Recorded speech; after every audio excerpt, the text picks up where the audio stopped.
My name is David Tschida. This is Communication and Journalism 105, or CJ 105, and the title of the class is Communication in the Modern Era.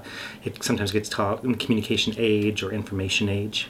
We define ourselves, we sense of our roots based on these objects.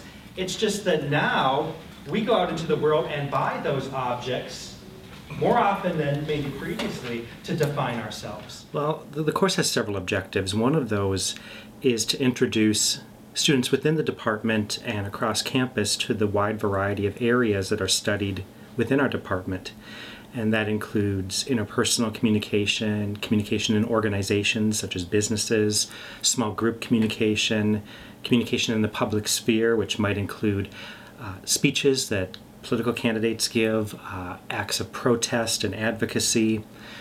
Print and broadcast journalism is a part of our department, public relations, advertising, visual communication. So our department incorporates a lot of different areas of study under the broad umbrella of communication and journalism.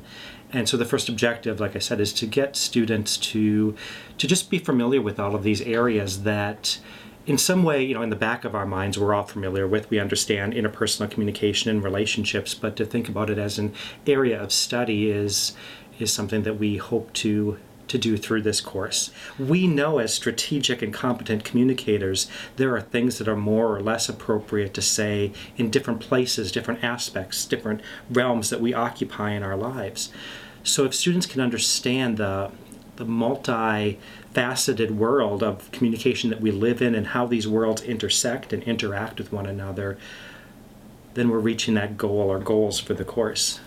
We see other people, we see their appearance, we make some sort of judgment about them. And even if we say to ourselves, I work really hard not to do that. I want to see the you that is you, not the labels, the clothing that you're wearing. Right. I'm going to guess if you're a person who would adhere to that mindset, if I came to class today in sort of a 1970s polyester leisure suit kind of thing, big bell bottoms, it'd be pretty hard to overlook what I was wearing. At least for a moment, your attention would be drawn to that, and you'd wonder, what's going on there? What's this all about? What's this person's story that's going on? So to some extent, we're tied into that existence that has us seeing those things even when we work really hard not to be judgmental. In a simple sense, I just want the class to be what I refer to as a light bulb moment, where I've never thought about that before.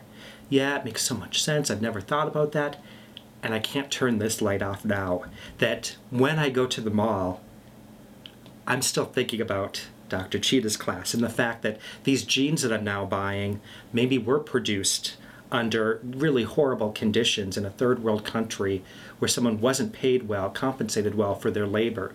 Maybe the resources that built my cell phone came, in really destructive kind of practices for the environment, for the population that lives in that location where some mineral was mined. That students are thinking about how every action that we take